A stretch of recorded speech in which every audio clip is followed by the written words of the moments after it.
All right, YouTube, this is Mr. Mean coming at you this Wednesday evening at about 5:12 p.m. Central Standard Time. It is a very snowy, crappy day here in sunny Duluth. That's an oxymoron, by the way. On the line here with me with that big goateed smile is Mr. Bill Logan of DWD Studios, the fine purveyors of Frontier Space and Bare Bones Fantasy and Covert Ops and Decahedron, I think, magazine, right? Isn't that what it's called? And then what's the other one? There's another one. There's White Lies, that's another game that we right. And Art of Wusha, which I don't have yet. I don't have that one yet. So, Bill, thank you so much for taking the time to chat with me and the Meanies. Tell us a little bit about yourself. You're obviously a grognard like me. What got you into gaming, and a little bit, and then I'll throw some weird questions at you. All right. Yeah, so I've been into gaming ever since high school, right? Like most of us, right? And it started with Star Frontiers was my first game. I had friends that were playing Dungeons and Dragons, and it interested me, but the cost of entry was a little higher for me at the time. And I found this little $10 box set called Star Frontiers, and I bought that. And I played that for years. So many years of adventure out of just a $10 box, right? Back in those days, it's kind of all we had. And, bought some adventures and things along the way.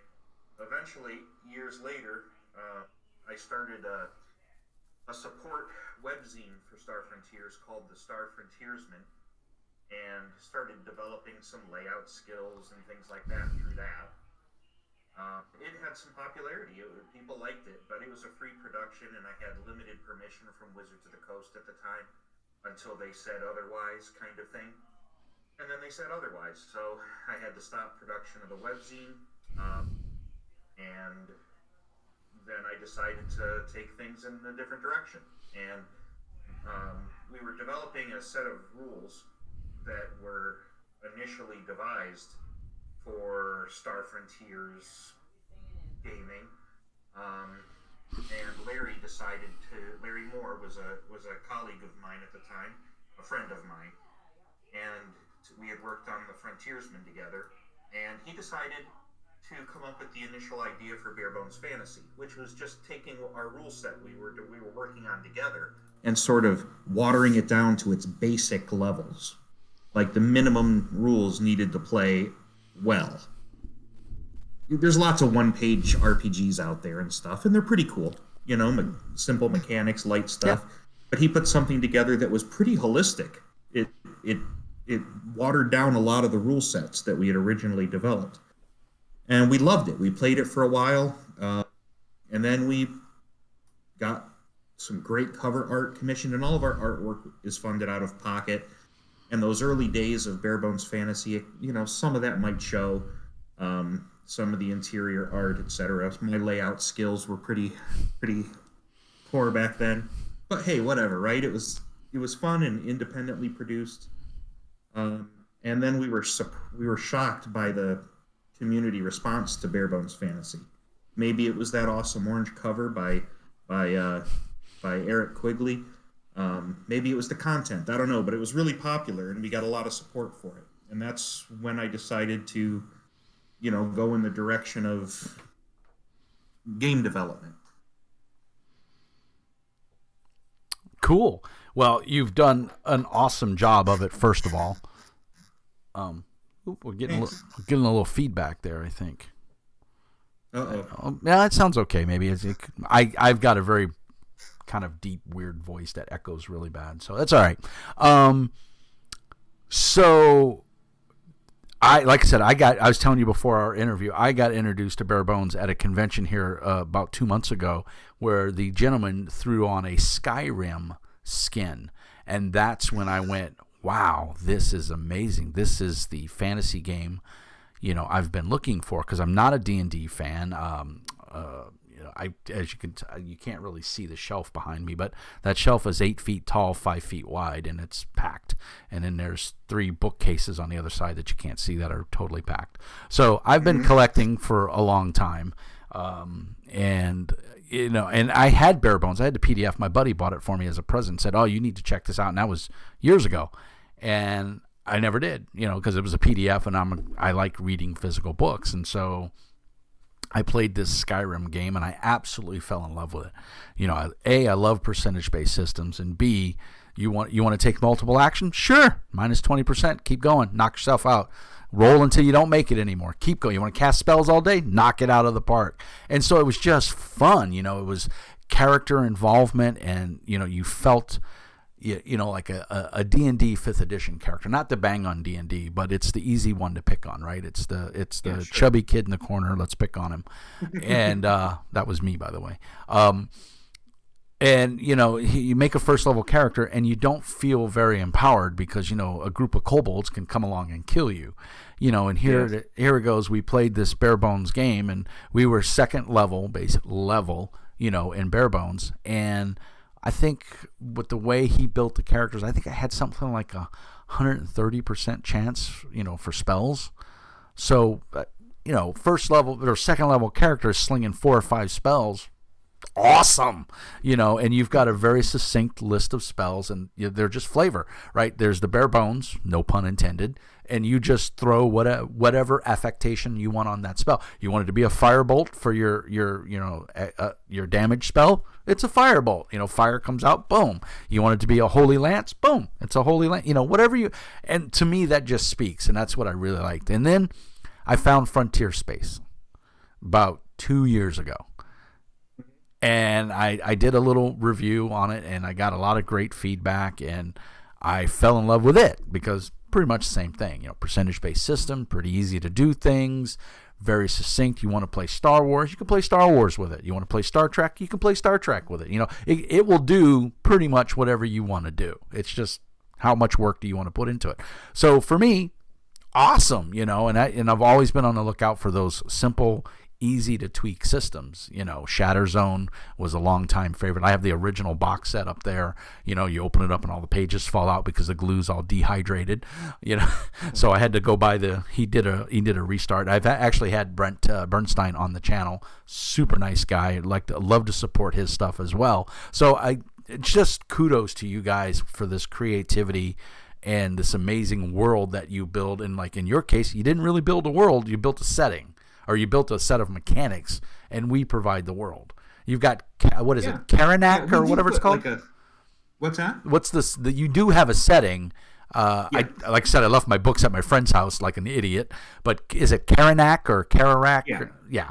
Karanak. Which is awesome. Yeah. And I have the Tavern book, which I love, by the way. That goes with me now whenever I run a fantasy game because it's just brilliant. It's so easy. We try to build like a broad brushstroke setting in each of our games, but we're fully aware that the most successful GMs that I've played with created their own worlds, or they used a map that was published by someone else and they created their own worlds. Right. And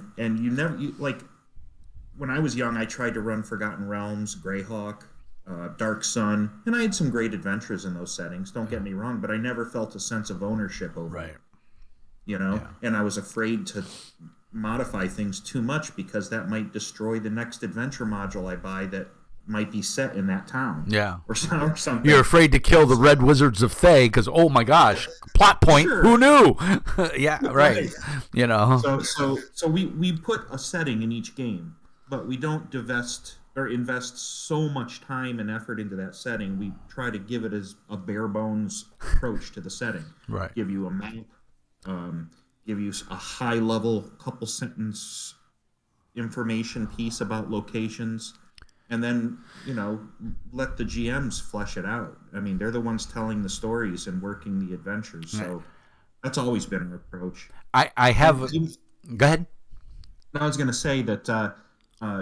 The books you have behind you, there's a broad brushstroke setting as well, but we also included a robust set of GM tools for creating your own star systems, fleshing out your own planets, creating your own species. Yeah. And I find that most people find those tools far more useful than the setting itself. Yeah.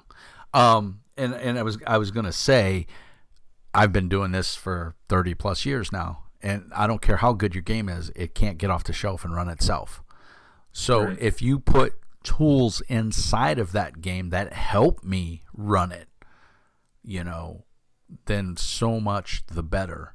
One of the failings that I have with Pathfinder, and I love Pathfinder. I run a second edition Pathfinder game weekly out of my house, and I have they're amazing. And I abhorred first edition, but I love the art and the layout. They have mastered the art of layout. They really have. Absolutely. Their books are phenomenal. So is WotC. I mean, their books are gorgeous too.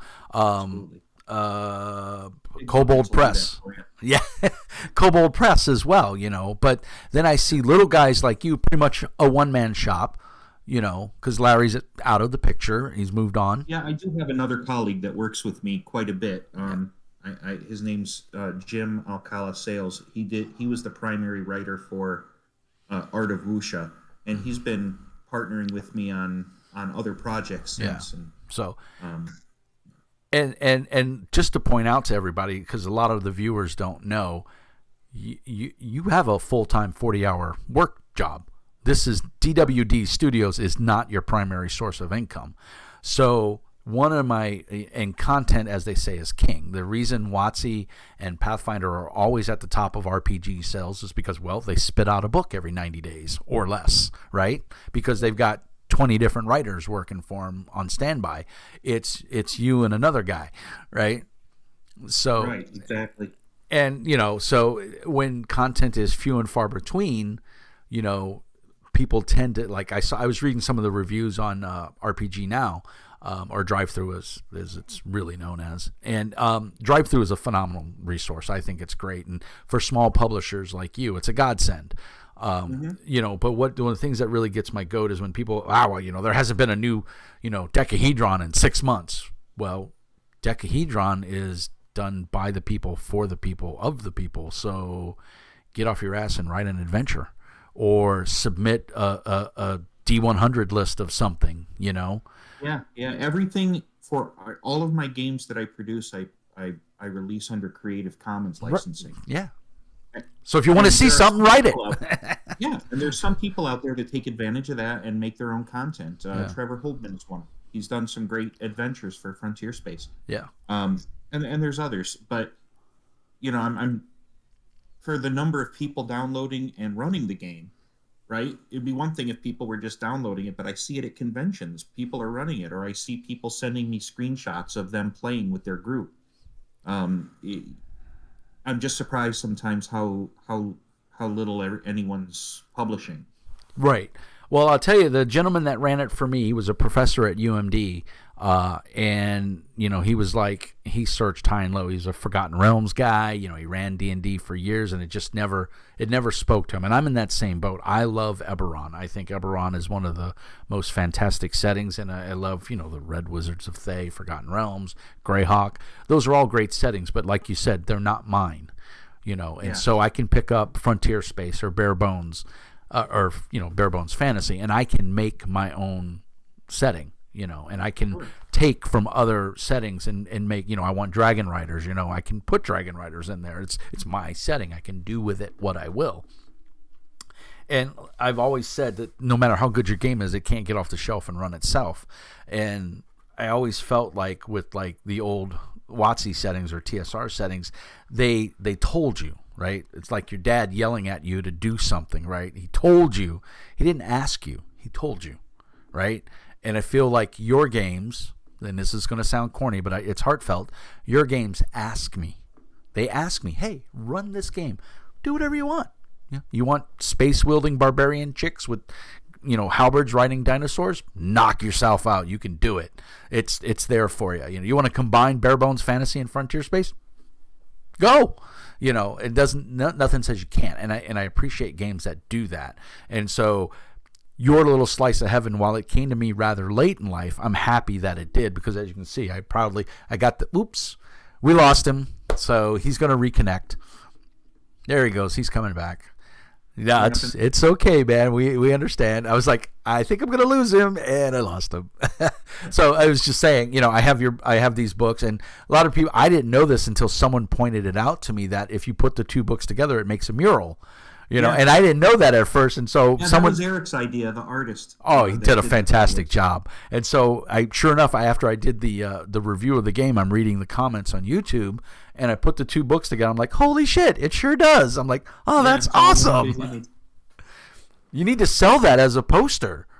You need to sell that as a poster. It would be awesome. Another poster I need in my office at home. Yeah, I was hoping we could do that. I wanted to see it, but that's okay. It's awesome as it is.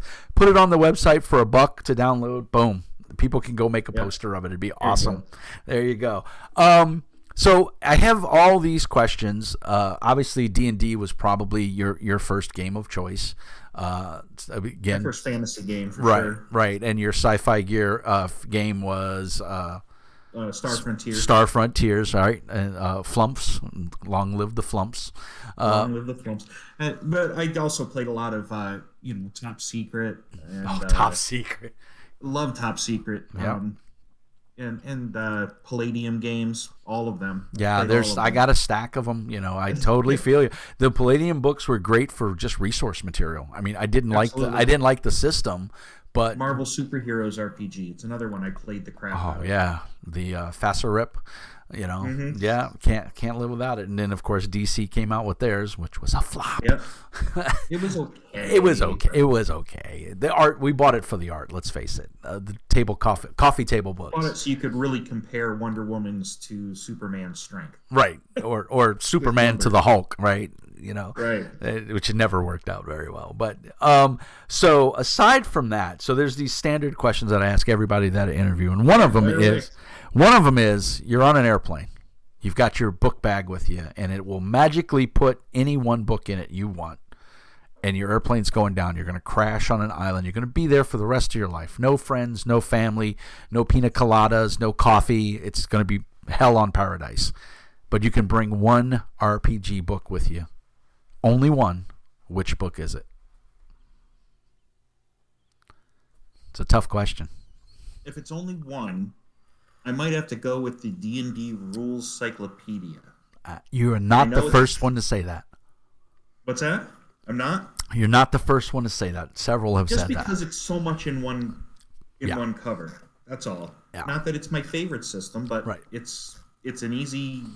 It's got a lot of stuff in it, right? Plenty of stuff to read. Yeah, every time you read it, you find something new.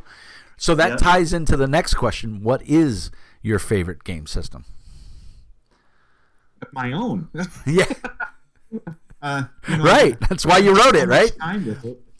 It's like second nature to me, no matter which game I'm running, and that's a neat thing about the D100 or D00 Lite system and D00 system is that, like, whether you're running Bare Bones Fantasy or Frontier Space or Covert Ops or Art of Wuxia, at the table it all kind of works the same, and mechanically. There's some slight differences, of course, and every character's got different abilities, but the strength of the system is there, and it's all kind of the same, but it works. It works as a setting, or it works as a system, regardless of the setting. Right. It's very flexible, a framework. Yeah, and there's not a ton of rules either. I mean, to be honest. Yeah, right. I mean, the Bare Bones book is really small, and I love that digest size. I mean, Savage Worlds did it as well, and they did it really well. But I mean, for your game, for Bare Bones Fantasy, I mean, just knocked it out of the park because it's clear, it's concise. There's a little bit of art in there. It doesn't, it's not trying to be a coffee table book. The cover is beautiful, but the content is king, and that's what I like when you pick it up and you read it and you get to the last page. And I read it. I bought it at the convention that night after playing in the game. I went over to Noble Knight Games because they're just outside of Madison, and I went over to Noble Knight and I called and they held it for me. And then they said, "Oh, we also have this tavern book, inn book." And I was like, "Oh yeah, I'll take it. It's $10. I'll take it." And so I went back to the hotel and I devoured it. And then I got to the last page and I was like, I'm done. This is not fair.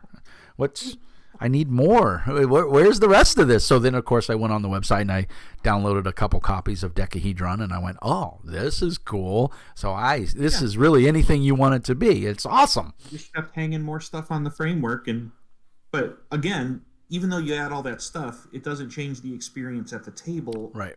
It doesn't like over complexify it or whatever. That's not a word. Just go with it. Yeah.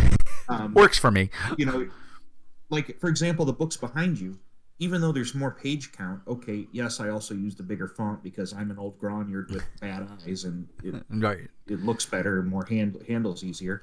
But at the table, there's the same level of complexity. Right.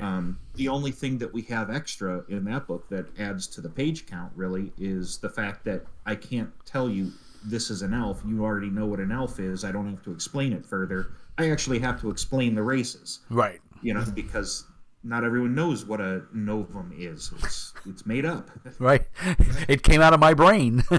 Right. Yeah. And we added some stuff that you could, like some extra stuff that you could earn with development points for character development, but that takes place outside the scope of the running of the game. Yeah. And I don't mind adding a little bit of trappings and complexity to character building because we all like doing it. Right. Well, and that's the funnest part of any game is building the character, right? Because you get this envision, and I like D100 charts. I like random charts. I like I have this envision of James Bond, and he comes out more like Mr. Bean. But you know what? It's still damn fun to play, and so so then there's this image in the Covert Ops book. I don't remember which chapter heading it is on, but there's this image of like a party of spies like falling from a jet, and there's explosions behind them. There's like everyone's stuff's falling out of their hands. They're groping for things. They're grabbing for things. There's a roll of toilet paper flying away. There's a teddy bear for some reason with a knife near it. And that picture cracks me up because every time I run a spy game, it starts off everyone thinking that they're James Bond or Mission Impossible, and it always ends up somehow in a scene like that. Or Scooby-Doo. Yeah. Yeah, and there's nothing wrong with that, it's all fun. That's why games like Paranoia exist. There are those people that want to play that, or Top Secret, because Top Secret for me always de-evolved into the Top Secret movie, the cow wearing galoshes, and that it just, don't ask me why, but it did. Or somebody talking with a bad Sean Connery accent, for James Bond. Yeah, right. I'm going to shot right here, So, are you going to sit or are you going to shit? I said, I'm going to shot right here. Wait a minute. I don't know what he said. So, so, all right. So we've gone those two. Those are the two weird questions. The more philosophical one that I always like to ask is, if you could bring anybody, alive or dead, to the gaming table, who would it be? You could run a game for anybody, past, present, alive or dead. Who would you like it to be? It can be personal. It can be famous. It's going to sound corny and like I'm pandering, but I'm not. It's my wife. My wife was my girlfriend in high school. She's been with me the whole time since. We've played so many games together, and some of our most memorable games have been just one-on-ones, and sometimes the stories can get so deep because you're not afraid to let loose, and because you're close to her, right? Yeah. And I think it would have to be my wife, Stephanie. So you get style points right there. Kudos to you. That's no one's ever said that, so that's really. Oh yeah, I've heard Albert Einstein. I've heard Bill Gates. I've heard. What was? I'm sure you've heard Gygax. Actually, no. No one has said. Really? No one has said Gygax. Not that I can. Maybe they did, and I don't remember. I have almost 400 videos up, so it gets a little fuzzy up here when you get this old. But yeah, Stephen Turner of Chivalry and Sorcery, 5th edition is he's a big fan of the channel. He is probably at the moment my favorite GM because I've got to play with him a couple of times, and he's just awesome. And he's a historian and an accountant by trade, and he's a game designer by love, and he's just one of the most awesome people to talk with. And just so he's your choice. Yeah, I think I would love to GM for him. I did get the opportunity to run. I didn't get to run it for him. I ran it for Barwickian. I can't think of his. I always get it. Andy Staple? No. Steve Turner, Andy. He's also part of the Chivalry and Sorcery. I ran Simba Room for them. I ran a one shot, and I only because they were over in Bahrain in the EAU, and they only had 45 minutes because we had a free account of like Skype or whatever it was, and it only had a 45-minute timer on it. So, or 50-minute timer. So I had to run this, hour and a half long convention game in like 45 minutes. And so I was talking like a speed demon, and those guys, Andy Staples, and those guys, they were all great. It was so much fun, but it was just, breakneck. I've never played Chivalry and Sorcery. My friend and someone who's working with me on some products, Eric Piper, he loves Chivalry and Sorcery and talks about it all the time. I've never got it to the table. I do own the books. I always thought it was the crusty old, historical nerds sitting in the back of the library, talking about 17th century Europe, and they weren't really gamers. They were historical nerds that just used dice to reenact medieval war, as opposed to how D&D started. Exactly, right? So that's the pot calling the kettle black. Right. Yes. And Mr. Turner really he's run 2 episodes so far, and we're about to run a third of Chivalry and Sorcery. And I always thought it was that crusty old nerd game, that it just did historical, and he ran this game with a succubus and an evil spell book, and I'm just telling you, so much fun. Oh my gosh, I just had an absolute blast. And so Mr. Turner running it was, just dream come true, so to speak. And like I said, he's on the Discord channel. He's very active on the channel. He goes by the handle of Coronis, and he's a super awesome guy. He's just downright a nice guy, and so it's always nice when you meet people like that just they make your world better, and I feel he's one of those guys. Him and Andy are like that. Mazza as well is he's also on the Discord channel. He does a lot of OSR stuff. But for you, the next weird question that I always like to ask is the one RPG out there that you wish you would have written. You've played it, or you've seen it, or you know of it, and you've got, God, I wish I would have done that. Probably Golden Compass. Have you seen that one? Yeah. Yeah. So I haven't got a chance to actually play it yet, but as soon as I saw, I think it was Kickstarted, if I remember correctly, yes, or maybe one of those crowdfundings. Yeah. And as soon as I saw it, I'm like, why hasn't this been done yet? This is, it's totally something that I should have done by now. I love Indiana Jones. I love, National Treasure. I love all those kind of movies. And yeah. It's the pulp action hero. Why haven't I done that in D00 framework yet? Such a light framework. Why haven't I done that? Or why? So that's probably the one that I wished I would have done.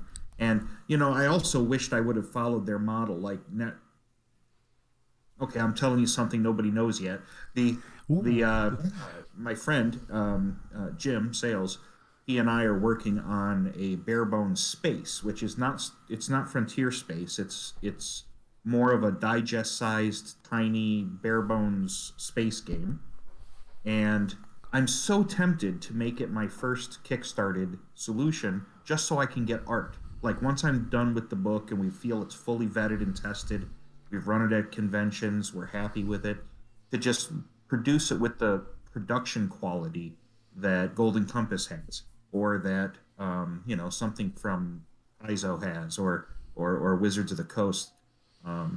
So... yeah, I'd say the answer to your question was Golden Compass. That's the one that I said that out loud to, is I wished I would have done that. And also their business model I'm considering for the next product. Because up until now, you can flip through Frontier Space there. That's an example. Art of Wusha is one that I spent a lot more money on the art and layout. I fund everything out of pocket, out of my family's money. Yeah. And then it's a gamble how long it's going to take to recoup that. Right. And so far, I've been very blessed. The community's been very welcoming of the products, and they seem to, be willing and ready to consume them, and that's great. And I get my money back after a while, and then I have enough money saved up for to go do the next one. Yeah. Kickstarter is, and Kickstarter's for guys like you. And so I'll tell you right now, I'll support it if you throw it up on Kickstarter, and I will throw as much of the Meanie Army. We call ourselves the Meanie Army, the Horde. I'll throw as much of the Horde behind it, and I'll give it some airtime if you like. You've got a staunch supporter right here, sir. I'll be more than happy. Once we have it to a state where it's shareable.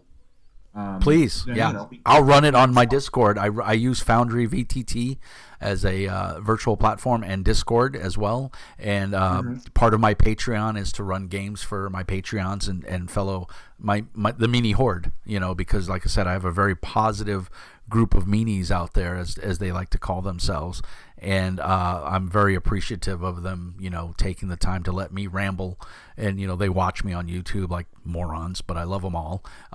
There's no according for good taste, right?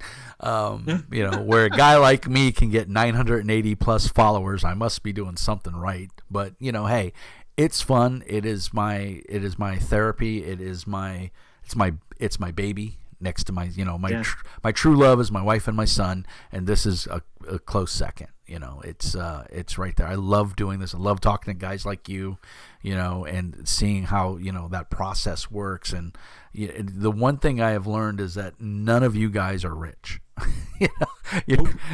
Nobody is sitting there. I design games full time. It's and if they do, they're living in an apartment with 12 cats and wondering when the next big game is going to come along. Jay, I'm picking on you at Feral Games. I had to learn that the hard way. Like the Bare Bones Fantasy, I've sold over 20,000 copies of it.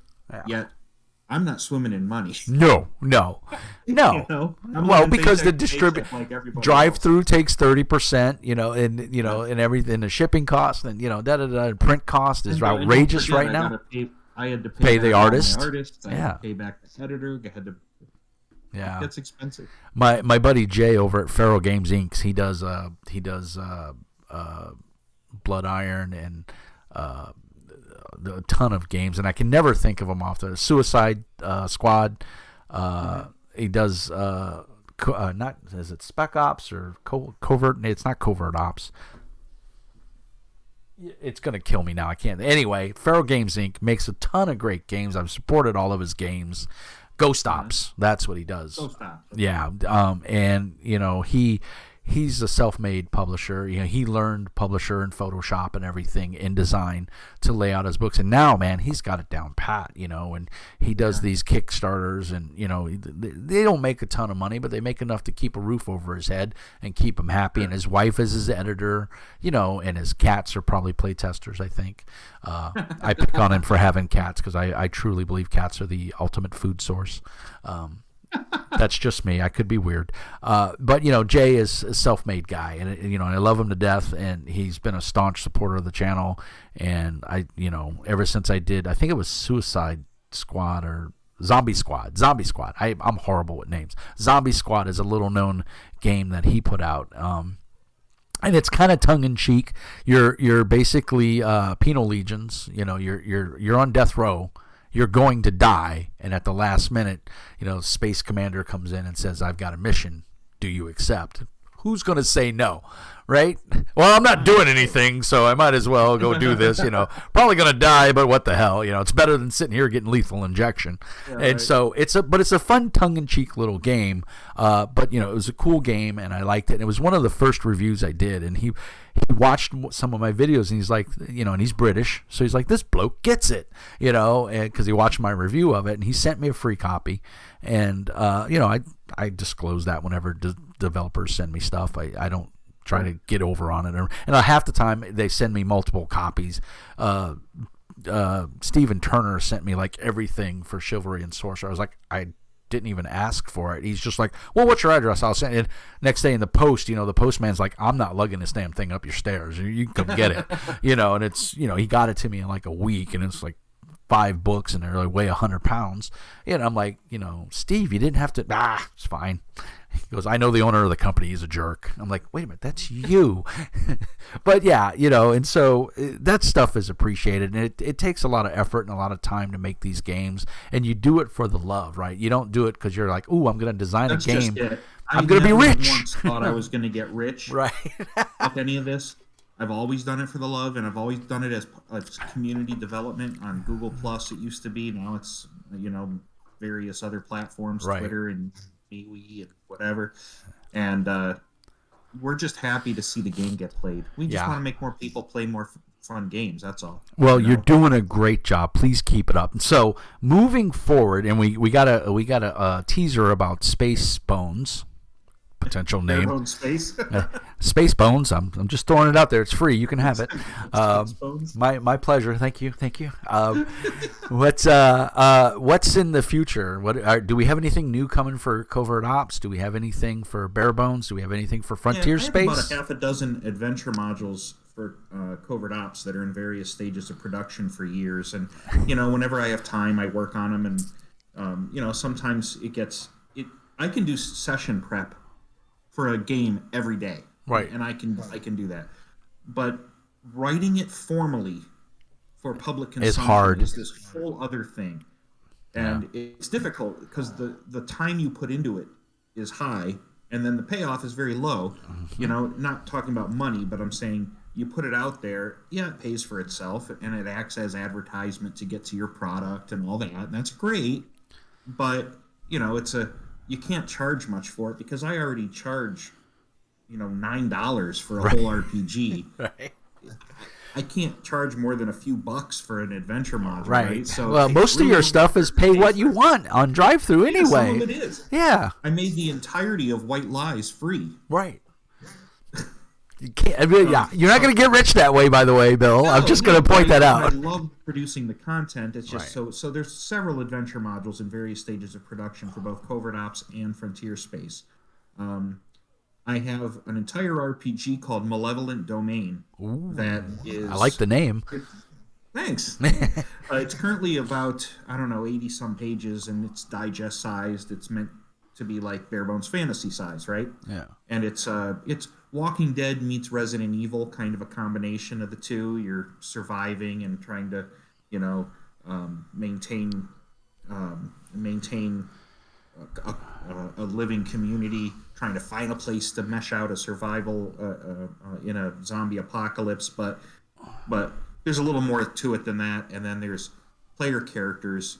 One of the character types is called a Withered, and it's someone who is immune but is also a carrier of the zombie virus, so he can use some special abilities. But the more he uses them, the more withered looking he looks, to the point where he looks like a zombie and he's pretty indistinguishable. So it's a game based on COVID. Yeah, it's a COVID game, right? It's a current events game. Sorry, it was a bad joke. Right? I apologize. I'm the master of bad jokes.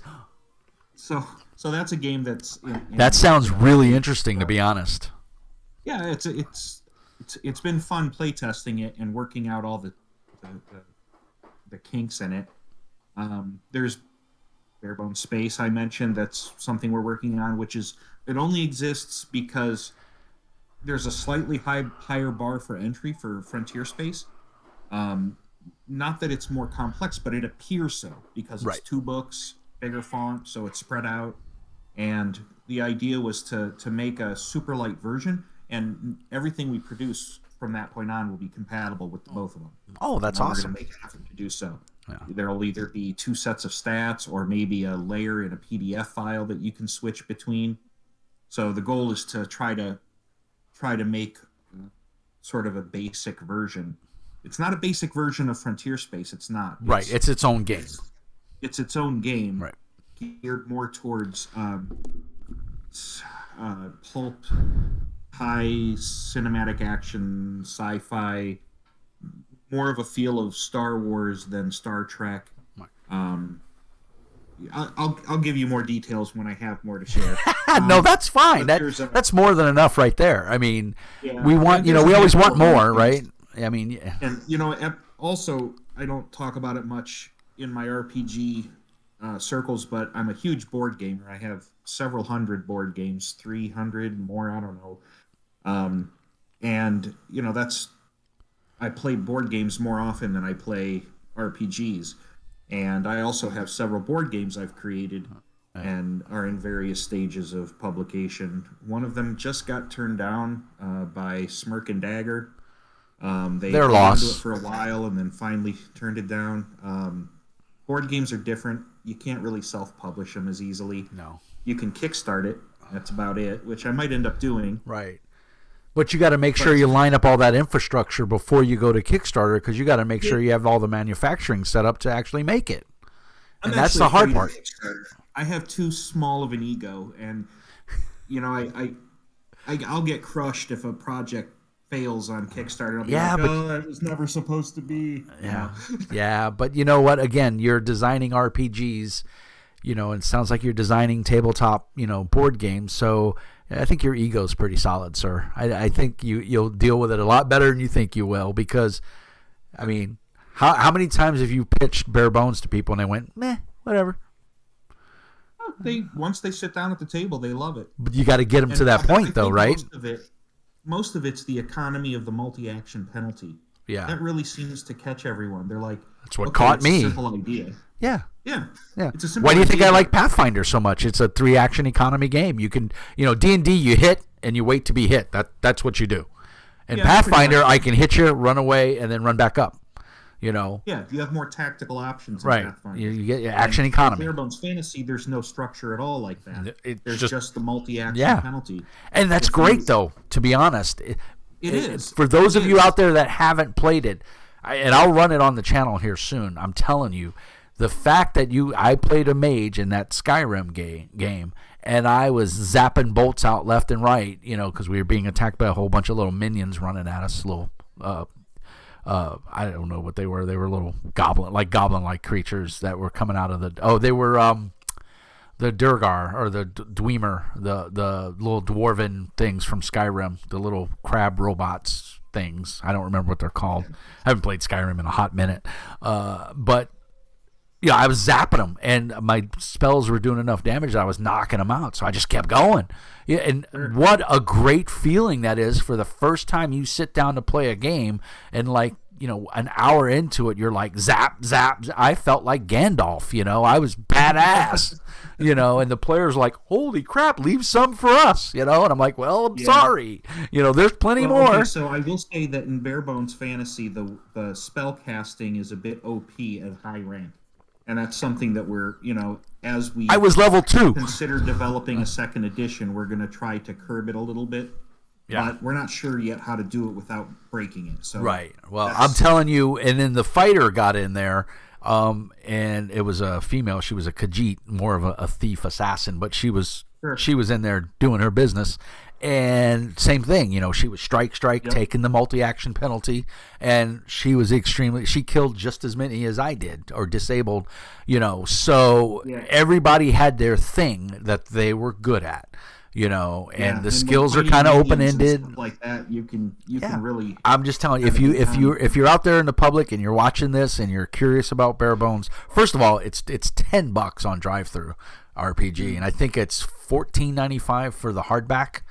Or maybe $20 for because the prices have gone through the roof with drive-through and paper and all that. That's an argument for a conversation for another time. But the PDF is $10, and you get a full game. And you got to provide there's a little bit of a setting in there, but for the most part, and then there's all of the decahedron. There's 5 or 6? I think there's 6. 6 decahedrons that are pay what you want, so you can, if you're not sure, you get the first 2 for free, and then if you like them, throw $1 or 2 at the.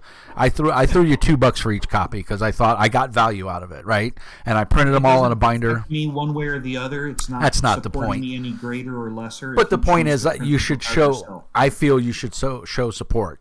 I have an affiliate link, so people use my affiliate link to buy your game. So I get a couple pennies off of it. So therefore, in return, I return it by, buying a couple, and I'm just telling everybody out there, give this game a try. You want a simple entry-level game that can expound upon and grow as you grow as a GM and as a player. This is a great game for that. If you're into fantasy and like D&D is, oh my God, there's 3 books. This is one book that's 30, 40-something pages.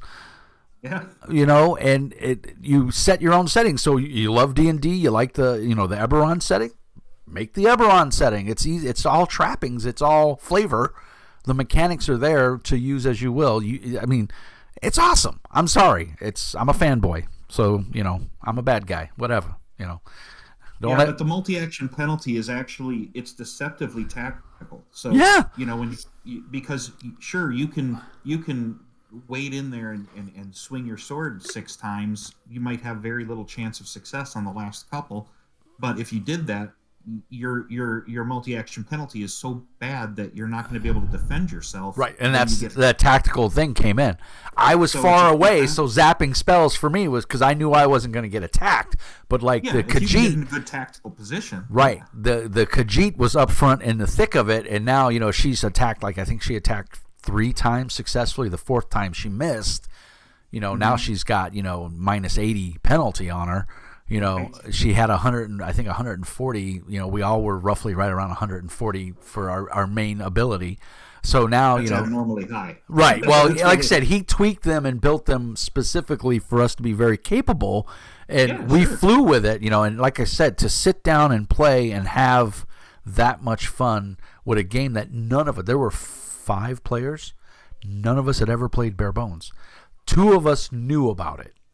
It was me and another guy, and his friend who came to the Kinwood kind of knew about it. And then there was a young lady playing it. She had only ever played D&D, and she didn't know any other games. And I'm telling you, all 5 of us were grinning ear to ear like Cheshire cats, just having a blast. And the young lady that was playing with us, I think she was a girlfriend of one of the guys. She was very intimidated at first because I'm loud and boisterous and in your face, so I tend to intimidate people sometimes. Go figure. But she jumped right in there, and when she got into character, it was sold. And her and I started playing off of each other. She was playing the Khajiit assassin. Yeah. And we had a blast, and we had synergy going. And so kudos to you and your game design and to Larry, but great game, sir. And I'm just telling people they need to go buy it and play it. It's $10. First of all, it's cheaper than one of the D&D books, and you'll get infinitely more use out of it, I feel. And there's a lot of adventure modules and things like that out there that are tons of stuff. Pay what you want, or just $1 or $2. And we've said this before, but in case people didn't catch it, the Decahedron is a magazine that you put together, but it's written by the fans. Yep. And I assume you do some writing. There's an article in there that we do, but right. Generally, but so it's a fanzine basically. Yep. Yeah, yep. And as soon as we get enough content given to us, zip out another one. We end up getting out another one. Yeah, and it's you had the I think it was in issue 1 or 2. You had the random. It was like a random tavern generator, or it was like different stuff in a tavern. So like there's a plate and a spoon, and there's a pile of gold coins underneath the table. It was all kinds of weird random shit, but it was cool. It's things that you don't necessarily think about when you're prepping for your adventure, and to have that handy, and I printed them out and put them in a binder, and so if I'm running, Pathfinder, oh man, well, what do I see in this room? Oh, hold on, let me get on my random table here. Hey, there you go. You found a backpack with a weird treasure map or some sort of map in it. And that can spark a whole adventure. So it's little things like that make GMs feel empowered, and it gives players purpose, right? So it's just cool. So drive-through's been good for you. I'm assuming you're a fan of drive-through, because all your stuff is up there. You've got your website. You got dwstudios.com. Yeah. There's not much that goes on the website, to be honest. Yeah. Do you have a Discord? What's that? Do you have a Discord for DWD Studios? Well, no. Okay. I mean, I have this account I'm using on Discord. Right. But that's free. Anybody can sign up for Discord. Right. But that's all I have. Okay. I'm very. What's one thing I'm very bad at? Like if I ever wanted to try to make money at this, which that's currently not my goal. Right. But I would need somebody to be a social media guy. It's work. What's that? It's work. It is work. It takes a lot of effort to keep up all this. People say, "Why don't you have a big Facebook presence?" Well, I don't do Facebook very much. I don't know. I'm not even on Facebook, so don't feel bad. I hate Facebook with a passion, but I do MeWe. Well, I have a Twitter account, and I share content on Twitter now and then. Like I'll share some, whenever I draw something for session prep, I share it. So I give that's it awesome for free. So if you go to me on Twitter, which is DWD Studios, you'll find So they can follow you on Twitter is basically what you're saying. What's that? They can follow you on Twitter at DWD Studios at twitter.com. Yep. Okay. So, well, we give a shout out, man. We'll get some more people following follow you. Me on Twitter. You get a bunch of, whenever I produce something for session prep, whether it's for Covert Ops or Frontier Space, and often I'll do a free map Friday where I just share a free map for you to use, and it's free for people to use commercially or privately. I don't ask for attribution. Yeah. Again, you're never going to get rich this way, man. Come on. No, but I like you do it for the love. Yeah. No, that is awesome. That's what it's about, man. And from the community, thank you for doing that. I'm not a Twitter guy. I don't even know how to use it, but that's awesome that you're doing it, and hopefully this will get you some more followers. Yeah. I'm also on MeWe. I don't know if you. Yeah, I'm big on MeWe. I post a lot of my content to the various channels on MeWe, and then I have my own. Are you on MeWe? I don't even know. I don't. While talking to you, I'm looking. Yeah, it's Mr. Mean, John Polak. It'll be a guy that's vaguely ugly like this. And if not, you're more than welcome to. I'll look for it soon. Yeah, I post all the time, and I post into like a lot of the open RPG groups and stuff like that. But like I said, I most of my, like you said, it is a lot of work to maintain this channel. And anybody, I love the comments where like, oh, your videos suck, and then I'll go look at their YouTuber and they don't have any, and I'm like, if anybody knows, how hard it is to set this all up, run it. I don't even edit shit because it's just too much work. So it's all raw. What you see is what you get. I am not, I'm not doing complex scripts and stuff. I work a 40-plus hour week. I have a 4-year-old child, and, I'm busy. I'm tired when I get home, and I'm just grumpy. So, I run a weekly Friday night game, and then I run various Foundry or Discord games for my Patreons. So, yeah. I have a lot of respect for you for doing that, because that's something that my sons have been telling me all this time that I need to be doing, is having a YouTube presence where I'm just talking about games in general, or the games I play, or the games I make, and I've just never been able to do it. They even got me a camera for Christmas. I don't even know what kind, of Nokia of some sort. They got me a nice mic, which I don't even have plugged into my laptop at home. It is a lot of work, and it's hard. I went OBS. I did buy a nice blue Snowball microphone, so I sound, my very melodious voice sounds so sexy. It's okay. You don't have to say it. I was going to tell you. I appreciate that, and then the flowing hair, for the camera, it's, but I don't have any special equipment. Yeah. I got enough for both of us. It's okay. Hair's overrated. It is. Well, you know how much I spend on shampoo? Exactly. Yeah, look how much you spend on shampoo. Night and day. Yeah. Bar soap. Done. I hate you. So yeah, it's a lot of work, and I don't envy anybody. But what I do hate is when people go, it's like, or you'll get constructive criticism on something you wrote, and it's like, well, how many role playing games have you written? And they haven't written anything. They barely passed high school. And they're, I would write a game about. Yeah, shut up.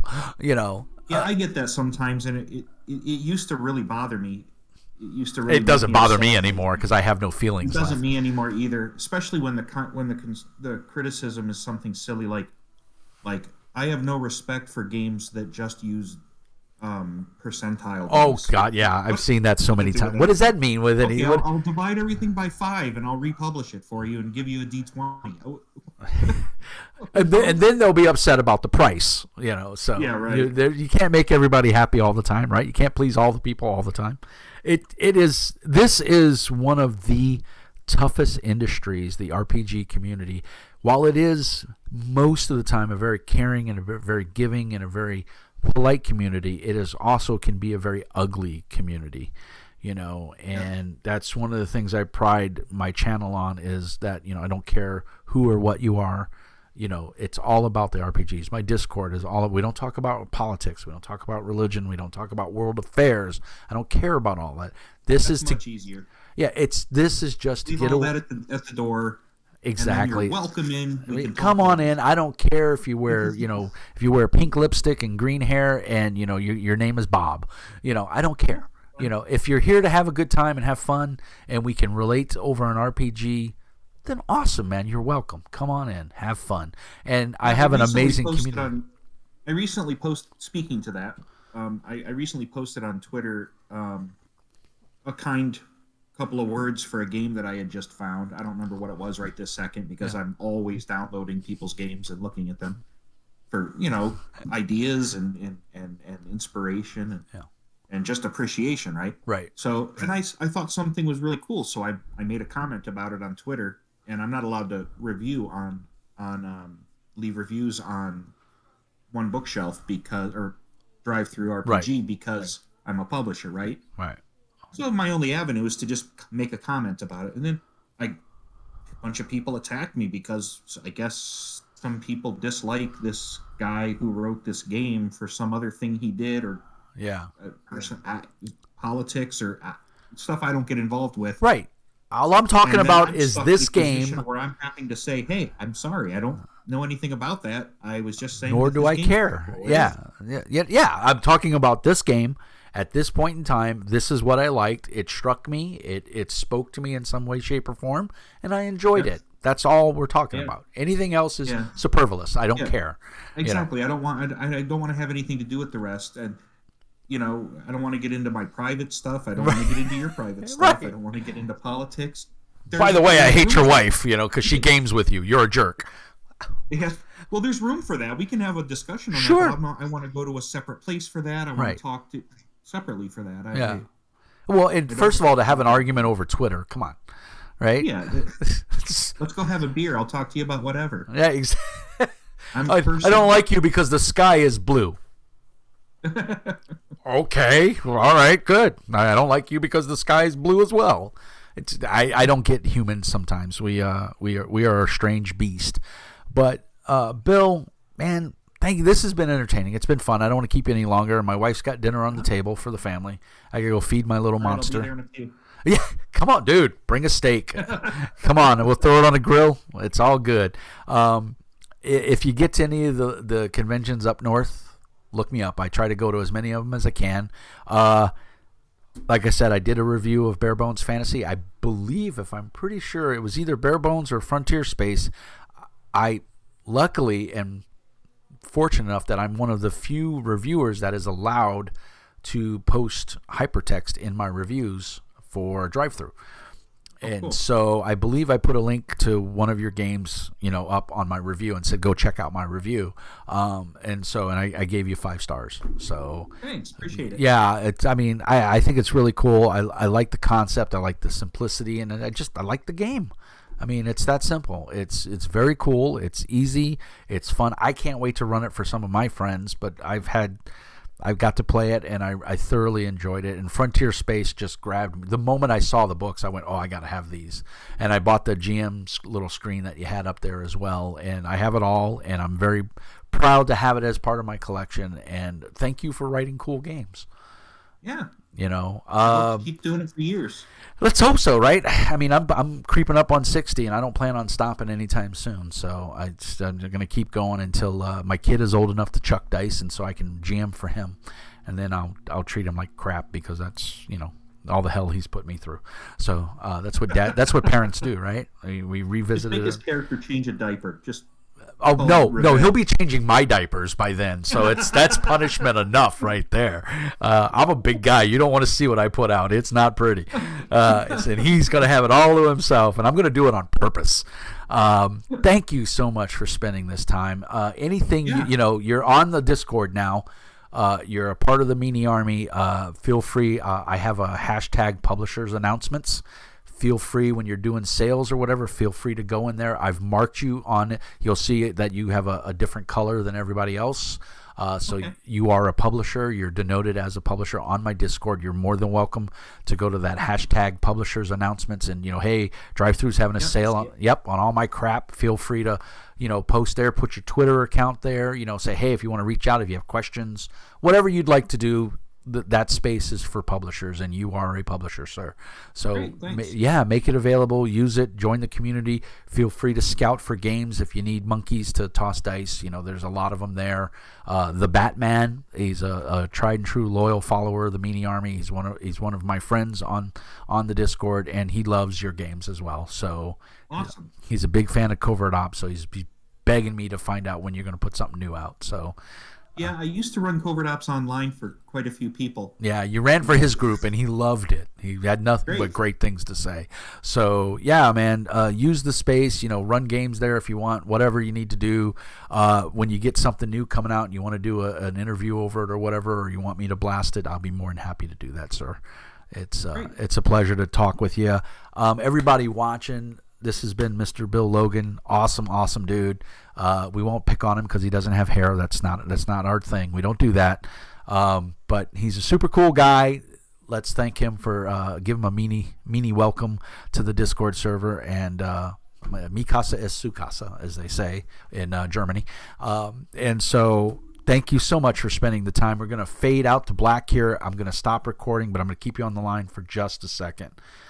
So everybody, thank you so much for watching. As always, peace and hair grease. Remember, use my affiliate link to go buy all of Bill's games. They are awesome. And remember, as always, be nice.